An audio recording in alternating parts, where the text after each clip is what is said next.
पहले के सूत्रों में नारक शब्द सुना है, लेकिन वे नारकी कौन हैं यही जानने के लिए अतः नारकियों का कथन करने और उनकी आधारभूत पृथ्वियों का कथन करने के लिए आचार्य श्री सूत्र कहते हैं। रत्न शर्करा बालुका पंख धूम तमो महातमः प्रभा भूमयो घनाम्बुवाताकाश प्रतिष्ठ सप्तदो अधा, अर्थात रत्न प्रभा, शर्करा प्रभा, बालुका प्रभा, पंख प्रभा, धूम प्रभा, तम प्रभा और महातम प्रभा, ये 7 भूमियाँ हैं और वे क्रम से नीचे नीचे घनोदधिवात वलय, घनवात वलय, तनुवात वलय और आकाश के आधार से स्थित हैं। विशेष अधोलोक में 7 पृथ्वियाँ क्रम से एक के नीचे एक हैं, किंतु एक पृथ्वी से दूसरी पृथ्वी के बीच में एक राजू में कुछ कम असंख्यात योजन प्रमाण खाली आकाश अर्थात स्पेस है। इन पृथ्वियों के दूसरे नाम क्रम से धम्मा, वंशा, मेघा, अंजना, अरिष्ठा, मघवी और माघवी है। जिस प्रकार स्वर्ग के पटल अर्थात मंजिल भूमि का आधार बिना ऊपर ऊपर ही हैं, उसी प्रकार नरक लोक में नारकियों के बिल भूमियों में हैं और इनका आधार 3 वातवलय और आकाश है, अर्थात घनोदधिवात वलय घनवात वलय के आधार से स्थित है। घनवात वलय तनुवात वलय के आधार से स्थित है और तनुवात वलय आकाश के आधार से और आकाश स्वयं अपने आधार से स्थित है, क्योंकि वे आधार भी है और उसी के ऊपर सब इसलिए आधेय भी है। घनोदधिवात वलय गोमूत्र के रंग का, घनवात वलय काले रंग की मूंग के समान और तनुवात वलय अनेक रंग वाला है। रत्न प्रभा पृथ्वी 1,80,000 योजन मोटी है, जिसके 3 भाग हैं, खर भाग, पंख भाग और अब्बहुल भाग। चित्रा आदि 16 प्रकार के रत्नों की प्रभा से चमचमाता हुआ खर भाग 16,000 योजन मोटा है। उसके ऊपर और नीचे 1,000 योजन छोड़कर बीच के 14,000 योजन में असुर कुमार के अलावा 9 प्रकार के भवनवासी तथा राक्षस देवों के अलावा 7 प्रकार के व्यंतर देव निवास करते हैं। पंख भाग 84,000 योजन मोटा है। इसमें भवनवासी देव के असुर कुमार देव तथा व्यंतरों के राक्षस नामक देव निवास करते हैं। अब्बहुल भाग 80,000 योजन मोटा है और इसमें नारकी रहते हैं। दूसरी शर्करा प्रभा 32,000 योजन, तीसरी बालुका प्रभा 28,000 योजन, चौथी पंख प्रभा 24,000 योजन, पांचवी धूम प्रभा 20,000 योजन, छठवीं तमह प्रभा 16,000 योजन एवं 7वीं महातम प्रभा 8,000 योजन मोटी है। अधोलोक एवं नारकियों की विशेष विशेषताएं। पहली, अधोलोक का आकार चावल की लाई अर्थात वैत्रासन के समान है। अधोलोक की ऊंचाई 7 राजू है, जिसमें 6 राजू में 7 पृथ्वियां हैं और अंतिम 1 राजू में कलकला पृथ्वी है, जिसमें निगोद आदि 5 स्थावर जीव रहते हैं। तीसरी, नारकियों की सर्दी गर्मी की तीव्र वेदना को सुनकर जीव संसार से भयभीत हो जाएं, इसलिए वैराग्य का कारण होने से प्रथम अधोलोक का वर्णन किया गया है।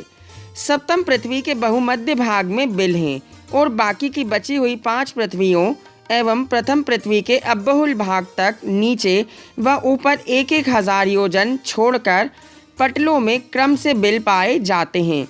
नारकियों का शरीर वैक्रियक अति दुर्गंध युक्त एवं डरावना होता है। नारकियों के शरीर में निगोदिया जीव नहीं रहते हैं। नारकी अपृथक विक्रिया ही करते हैं, अर्थात अपने शरीर को ही अस्त्र शस्त्र बना लेते हैं।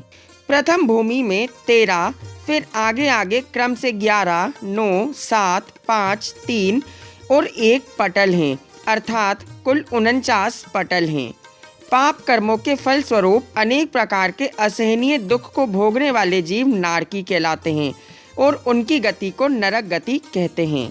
अब इन भूमियों में सब जगह नारकियों के निवास स्थान है या नहीं, इस बात का निश्चय करने के लिए आचार्य श्री उमा स्वामी महाराज आगे सूत्र कहते हैं। तासु 63 पंचविंशति पंचदश दश त्रिपंचो नैक नरक शत सहस्त्राणि पंचचैव यथाक्रमम्, अर्थात उन पृथ्वियों में 30, 25, 15, 10, 3, 5 कम, 1 लाख और 5 नरक यथाक्रम से जानने चाहिए, अर्थात 30 लाख, 25 लाख, 15 लाख, 10 लाख, 3 लाख, 5 कम, 1 लाख और 5 नरक क्रम से हैं। अतः कुल 84 लाख नरक अर्थात बिल होते हैं। इन बिलों की दीवारें वज्र के समान सघन हैं। ऐसे गोल, त्रिकोण, चौकोर आदि अनेक प्रकार के आकार वाले नरक हैं और ये हमेशा सभी इंद्रियों को दुख देने वाली सामग्री से भरे रहते हैं। इनकी विशेषताएं जानते हैं। बिल 3 प्रकार के होते हैं। पहला, इंद्रक बिल। सभी बिलों के ठीक मध्य के बिल को इंद्रक बिल कहते हैं। दूसरा, श्रेणीबद्ध बिल। आकाश प्रदेशों की श्रेणी के अनुसार दिशा और विदिशाओं में स्थित बिलों को श्रेणीबद्ध बिल कहते हैं। तीसरा, प्रकीर्णक बिल। इंद्रक और श्रेणीबद्ध बिलों के संबंध से रहित बिना क्रम के जो पुष्पों के समान फैले हुए बिल हैं वे प्रकीर्णक बिल कहलाते हैं। उदाहरण के तौर पर जैसे विधान का मांडना भरते हैं तब बीच में और आजू बाजू जैसा मांडना हो वैसी रंगोली हम भर देते हैं और बाद में ऊपर से पुष्प फैला देते हैं, यही प्रकीर्णक कहलाते हैं। दूसरी विशेषता, 6वीं पृथ्वी तक के नार की त्रिशूल, चक्र, तलवार, मुग्दर आदि रूप में एकत्व विक्रिया ही करते हैं एवं 7वीं पृथ्वी के नार की गाय बराबर कीड़े, लोहू आदि रूप से एकत्व विक्रिया ही करते हैं। उन भूमियों में रहने वाले नारकियों में क्या विशेषता है, इस बात को बताने के लिए आचार्य श्री आगे सूत्र कहते हैं। नारका नित्य शुभतर लेशः परिणाम देह वेदना विक्रिया, अर्थात वे नार की हमेशा ही अशुभतर लेशा, परिणाम, देह, वेदना और अशुभतर विक्रिया वाले होते हैं। आइए नारकियों की लेश्याओं को समझते हैं। प्रथम पृथ्वी के नारकियों में जघन्य कापोत लेश्या, द्वितीय पृथ्वी में मध्यम कापोत लेश्या, तृतीय पृथ्वी में उत्कृष्ट कापोत लेश्या एवं जघन्य नील लेश्या होती है। चौथी पृथ्वी में मध्यम नील लेश्या, 5वीं पृथ्वी में उत्कृष्ट नील लेश्या एवं जघन्य कृष्ण लेश्या, 6वीं पृथ्वी में मध्यम कृष्ण लेश्या एवं 7वीं पृथ्वी में उत्कृष्ट कृष्ण लेश्या होती है। इनके परिणाम कैसे होते हैं? अशुभतर परिणाम से यहाँ स्पर्श, रस, गंध, वर्ण और शब्द लिए गए हैं। ये क्षेत्र विशेष के निमित्त से अत्यंत दुख के कारण अशुभतर हैं। यहाँ एक साथ हजारों बिच्छुओं के काटने पर जो वेदना होती है उससे भी अधिक वेदना वज्रमय कांटों से व्याप्त नरक भूमि के स्पर्श मात्र से होती है।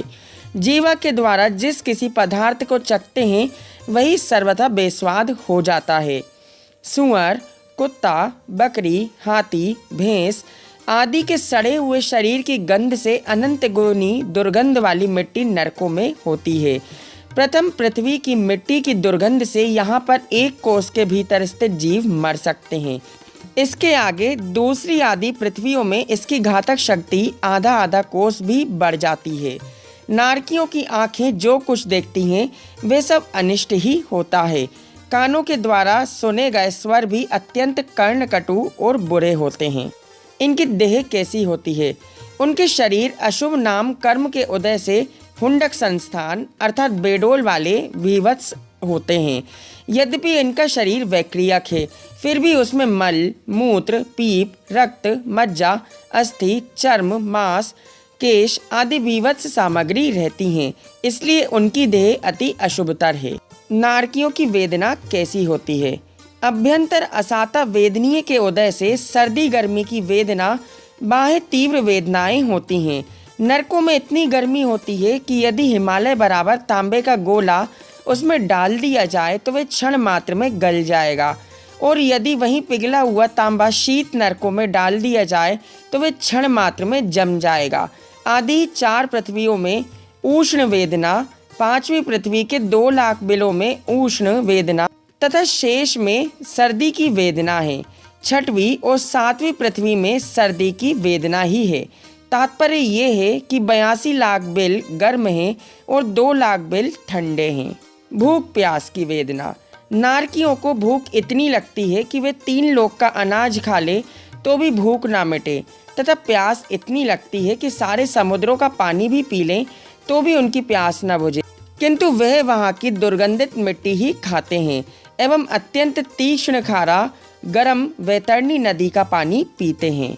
नारकियों की विक्रिया। नारकी शुभ विक्रिया करेंगे ऐसा विचार करते हैं, पर उत्तरोत्तर अशुभ विक्रिया को ही करते हैं। दुख दूर करने के लिए जितने उपाय करते हैं उनसे दोना दुख ही उत्पन्न होता है।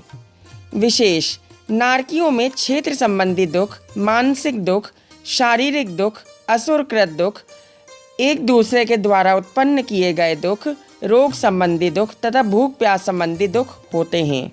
यहाँ कुष्ठ एवं उदरशूल आदि दुस्सह दुख देने वाले रोग हैं। वे संपूर्ण रोग स्वभाव से ही नारकियों के शरीर में होते हैं। पहले नरक में 8,89,056 रोग होते हैं। इसी प्रकार क्रम से दूसरे नरक में 17,78,112, तीसरे नरक में 35,56,224, चौथे नरक में 71,12,448, पांचवें नरक में 1,82,24,896, छठवें नरक में 2,84,49,792 और सातवें नरक में 5,68,99,584 रोग होते हैं। नारकियों की उत्कृष्ट एवं जघन्य अवगाहना कितनी होती है? दर्शकों, वीडियो में आप एक टेबल देख सकते हैं। आइए इनकी उत्कृष्ट और जघन्य अवगाहना को समझते हैं। पहले नरक में उत्कृष्ट अवगाहना 7 धनुष 3 हाथ 6 अंगुल और जघन्य 3 हाथ तक होती है। दूसरे नरक में 15 धनुष 2 हाथ 12 अंगुल उत्कृष्ट अवगाहना और 8 धनुष 2 हाथ 2/2 अंगुल जघन्य अवगाहना पाई जाती है। इसी प्रकार क्रम से तीसरे नरक में 31 धनुष 1 हाथ की उत्कृष्ट अवगाहना और 17 धनुष 1 हाथ 2/3 अंगुल जघन्य अवगाहना होती है। चौथे नरक में 62 धनुष 2 हाथ की उत्कृष्ट अवगाहना और 35 धनुष 2 हाथ 4/7 अंगुल की जघन्य अवगाहना होती है। पांचवें नरक में उत्कृष्ट 125 धनुष और जघन्य 75 धनुष की अवगाहना होती है। छठवें नरक में 250 धनुष और जघन्य 166 धनुष 2 हाथ 16 अंगुल की जघन्य अवगाहना होती है। इसी प्रकार अंतिम सातवें नरक में 500 धनुष की उत्कृष्ट और जघन्य अवगाहना पाई जाती। क्या इन नारकियों में सर्दी गर्मी वाले ही दुख हैं या दूसरे प्रकार के भी दुख होते हैं? इस बात को बताने के लिए आचार्य श्री आगे सूत्र कहते हैं। परस्परो दीरित दुखा, अर्थात वह नारकी आपस में उत्पन्न किए गए दुख वाले होते हैं। विशेष जिस प्रकार एक कुत्ता दूसरे कुत्ते को देखकर बिना कारण ही भौंकता और काटता है, उसी प्रकार नारकी भी मिथ्या दर्शन के उदय से विभंग ज्ञान के द्वारा दूर से ही दुख के कारणों को जानकर उत्पन्न दुख की आशंका से एक दूसरे को देखने से प्रज्वलित हुई क्रोधाग्नि, ऐसे वे नारकी अपने शरीर की विक्रिया से तलवार, त्रिशूल, परशु आदि अस्त्र शस्त्र बनाकर आपस में शरीर का घात, छेदन भेदन आदि के द्वारा उत्पन्न दुख वाले होते हैं। दर्शकों, अब जानते हैं किन किन कार्यों का नरक में क्या फल मिलता है। नेत्र एवं अंगोपांग काटने का फल। पूर्व जन्म में अन्य जीवों के आँख फोड़ देने से एवं अंगोपांग का छेदन भेदन आदि कर देने के कारण नारकी आपस में नेत्र उखाड़ लेते हैं और अंगोपांग भी काट देते हैं। बुरे विचार करने का फल। दूसरे जीवों के प्रति बुरे चिंतन आदि करने से मन में जो विकार उत्पन्न होता है, उस कारण नारकी क्रोधित हुए बलपूर्वक पेट चीर देते हैं और कोई यंत्र आदि को में पीस देते हैं। मद्यपान करने का फल। मद्य आदि अनेक प्रकार के अपेय पदार्थों को पीने से जो पाप संचय हुआ था, उससे ये नारकी जीव चिमटे से मुंह फाड़कर बलपूर्वक उसमें उबलता हुआ ताम्र रस डाल देते हैं। मांस खाने का फल। जो जीव पूर्व जन्म में मांस भक्षण करने के प्रेमी थे, उनके शरीर के मांस को काटकर नारकी रक्त से भीगे हुए उन्हीं मांस खंडों को उन्हीं के मुंह में डाल देते हैं। पर स्त्री सेवन का फल। पर स्त्री में आसक्त रहने वाले जीवों के शरीरों में अतिशय गर्म की हुई लोहमयी युवतियों की मूर्ति को दृढ़ता से लगाते हैं और उन्हें जलती हुई आग में फेंक देते हैं। सप्त व्यसन करने का फल। सप्त व्यसन सेवन से उत्पन्न पाप के उदय से नरक में उन जीवों के कोई नारकी भयंकर दुख देने के लिए नुकीले शूल के अग्रभाग पर चढ़ा देते हैं और कोई दुष्ट चिल्लाते हुए उन जीवों के संपूर्ण शरीर को जबरदस्ती साकल द्वारा खंबे से बांधकर करोल से चीर देते हैं। बार बार स्नान करने का फल। बार बार स्नान के कारण जो पाप उत्पन्न हुए थे, उन्हीं के फल स्वरूप कोई जीव वैतरणी नदी की कल्लोल मालाओं के बीच व्याकुलित भाव को प्राप्त होते हैं। कोई दूसरे नारकियों द्वारा उसमें डुबोए जाते हैं। घमंड करने का फल। पूर्व जन्म में नाना प्रकार के बढ़ते हुए मद समूह से संचित पाप के फल स्वरूप उस नारकी जीवों को अन्य नारकी तपते हुए लोहे के आसनों पर बिठा देते हैं। झूठ बोलने का फल। दूसरे नारकी उनकी जीभ उखाड़ लेते हैं और अत्यधिक गर्म तांबे को उन्हें पिलाते हैं। दूसरे नारकी उन्हें नोचते हैं, शस्त्रों से बार बार मारते हैं, हथियारों से दांत उखाड़ लेते हैं और उनके मुंह में बलपूर्वक भयंकर सांपों को ठूस देते हैं, जिनकी फुंकार से प्राण निकलते हैं। जिन कारणों से दुख उत्पन्न होते हैं, क्या वे इतने ही हैं या और भी हैं? अब इस बात का ज्ञान कराने के लिए आचार्य श्री आगे सूत्र कहते हैं। संक्लिष्टा असुरो दीरित दुखाश्च प्राक चतुर्थया, अर्थात चौथी पृथ्वी से पहले संक्लिष्ट परिणाम वाले असुर कुमार देवों के द्वारा उत्पन्न किए गए दुख वाले हैं। अर्थात असुर कुमार नारकियों को दुख उत्पन्न करते हैं। विशेष तीसरी पृथ्वी तक असुर कुमार जाति के देव वहां के नारकियों को उनके पूर्व भव की दुश्मनी का स्मरण कराकर परस्पर में लड़ने के लिए प्रेरित करते हैं। जैसे यहाँ मनुष्य भैंसे आदि को लड़ाते हैं, वैसे ही अम्बावरीश आदि कुछ ही प्रकार के असुर कुमार देव नरकों में जाकर लड़ाते हैं और संतुष्ट होते हैं। दूसरा, चा शब्द से कल्पवासी देव भी वहां जाते हैं, लेकिन धर्मोपदेश देने के लिए। नारकियों को ऐसे ऐसे दुख होते हैं जिसका कथन केवली भगवान भी नहीं कर सकते। यहाँ पे शंका ये होती है कि केवली भगवान उनके दुखों का कथन क्यों नहीं कर सकते। इसका समाधान करते हुए आचार्य श्री कहते हैं कि केवली भगवान अनंत को जानते हैं और उसका अनंतवा भाग कहने में आता है। चौथा, छेदन भेदन आदि के द्वारा उनका शरीर टुकड़े टुकड़े हो जाता है, तो भी उनका अकाल मरण नहीं होता, क्योंकि उनकी आयु घटती नहीं है। यदि नारकियों में अकाल मरण नहीं है, तो नारकियों की उत्कृष्ट आयु कितनी है? ऐसा प्रश्न होने पर आचार्य श्री आगे सूत्र कहते हैं। तेष्वेक त्रिसप्तदश सप्तदश द्वाविंशति त्रयंत्रिंशत् सागरोपमा सत्वानां परास्थिति, अर्थात उन नरकों में नारकी जीवों की उत्कृष्ट आयु क्रम से 1, 3, 7, 10, 17, 22 और 33 सागरोपम प्रमाण हैं। दर्शकों, आइए इनकी उत्कृष्ट और जघन्य आयु टेबल के माध्यम से समझते हैं। पहली पृथ्वी रत्न प्रभा में उत्कृष्ट आयु 1 सागर और 10,000 वर्ष की जघन्य आयु होती है। दूसरे नरक में 3 सागर की उत्कृष्ट आयु और 1 सागर की जघन्य आयु होती है।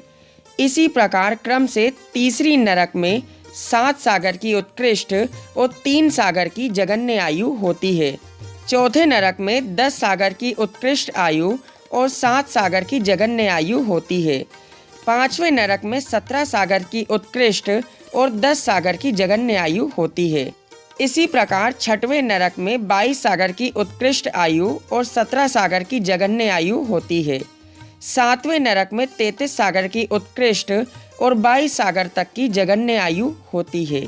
उत्कृष्ट आयु एवं जघन्य आयु के बीच की सब मध्यम आयु कहलाती हैं। असंख्यात वर्षों का 1 सागर होता है। नारकियों के उपपात स्थान नीचे की भूमि पर नहीं है, ऊपर के भाग में ऊंट आदि के मुख की तरह हैं। वहां जन्म लेकर अंतर्मुहूर्त यानी कि 48 मिनट में ही पर्याप्तियां पूर्ण कर उपपात स्थान से उल्टे गिरकर नरक भूमि में 36 आयुधों के बीच गिरकर गेंद की तरह उछलते और उसी स्थान पर गिरते हैं। प्रथम पृथ्वी वाले 21 कोस उछलते हैं और आगे की भूमियों में दोना दोना उछलते हैं। असंगी पंचेंद्रिय सरीसृप पक्षी, सर्प, सिंह, स्त्री और मत्स्य तथा मनुष्य प्रथमादि में क्रम से लगातार 8, 7, 6, 5, 4, 3 और 2 बार उत्पन्न हो सकते हैं। नारकी मरण करके नारकी नहीं बनता है, अतः एक भव बीच में मनुष्य या तिर्यंच का लेकर पुनः नरक में जाता है। लेकिन 7वें नरक से दोबारा 7वें नरक जाने के लिए बीच में 2 भव लेने पड़ेंगे, पहला तिर्यंच का और दूसरा मनुष्य या मछली का। पहले नरक से 7 मिनट तक नाना जीवों की अपेक्षा उत्पन्न होने का अंतरकाल क्रम से 48 घड़ी यानी कि 19 घंटे 12 मिनट, 1 सप्ताह, 1 पक्ष, 1 माह, 2 माह, 4 माह एवं 6 माह तक हो सकता है। एक नारकी दूसरे नारकी के शरीर के तिल तिल के बराबर टुकड़े कर देने पर भी उसका अकाल मरण नहीं होता है, बल्कि उनके शरीर के टुकड़े टुकड़े शरीर के रूप में जुड़ जाते हैं, जैसे पारा। तीर्थंकर के कल्याणकों के समय नारकियों को भी एक क्षण के लिए सुख की अनुभूति होती है। तीसरे नरक तक तीर्थंकर प्रकृति का बंद करने वाला नारकी भी होते हैं। उन्हें नरकावास के अंतिम 6 महीने पहले देव आकर वहां वज्र के दरवाजे बना देते हैं, जिससे उन्हें दूसरे नारकी परेशान नहीं करते हैं। नरकों से जाना और आना किस प्रकार होता है, आइए दर्शकों इसे हम समझते हैं। दर्शकों, यहाँ पे हम आपको बता दें कि कर्म भूमि के मनुष्य और संगी पंचेंद्रिय तिर्यंच जीव ही मरण करके अगले भव में नरकों में जा सकते हैं। असंगी पंचेंद्रिय तिर्यंच जीव प्रथम नरक तक, सरीसृप द्वितीय नरक तक, पक्षी तीसरे नरक तक, सर्प आदि चौथे तक, सिंह 5वें तक, स्त्रियां 6ठे तक जा सकती हैं। मत्स्य और मनुष्य 7वें नरक तक जाने की योग्यता रखते हैं।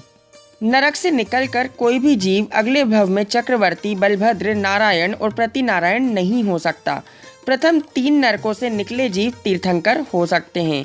चौथे नरक तक के जीव वहां से निकलकर मनुष्य पर्याय में चरम शरीरी होकर मोक्ष भी जा सकते हैं।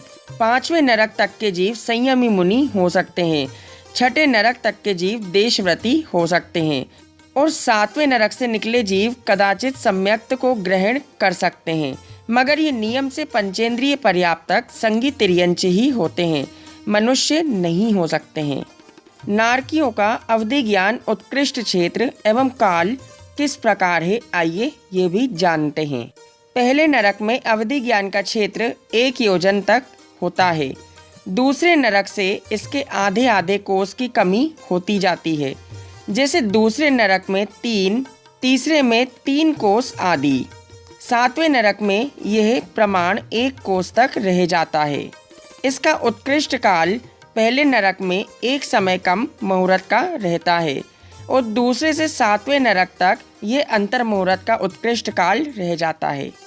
नरक से निकले हुए जीव चक्रवर्ती, बलदेव, नारायण, प्रतिनारायण नहीं होते हैं। ये सब पदवीधारी जीव स्वर्ग से चयकर आते हैं। 7 भूमि में फैले हुए अधोलोक का वर्णन किया गया। अब मध्य लोक का कथन करने के लिए आचार्य श्री आगे सूत्र कहते हैं।